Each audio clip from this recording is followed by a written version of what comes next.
নবী সাল্লাল্লাহু আলাইহি সাল্লাম বলেন, আল্লাহ তাআলা ভীষণ খুশি হয় বান্দা যখন তওবা করে।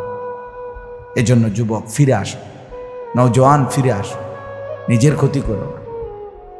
আমি প্রত্যেক দিন বলি, ভাইয়া তুমি মরে গেলে হ্যাঁ পৃথিবীর কিচ্ছু আসবে, এই বন্ধুরা ধোকা ধোকা।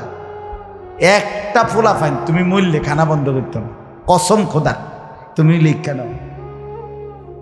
তোমার একটা ফ্রেন্ড এক লগে যদি বইয়ে বইয়ে বিড়ি খায়, তোমার লগে গাঞ্জা খায়, ফুটটা খায়, বাবা খায়, মদখোর গাঁজাখোর, একসাথে বইয়া উলঙ্গ ছবি দেখো, ওই জানোয়াররে জিজ্ঞেস করো বলে আমি মরলে আমার ঠ্যাংটা ভাঙলে তুই এক বেলা খানা বন্ধ রাখবি না। কথা বুঝেন নাই? ধোকা ধোকা, এগুলো ধোকা।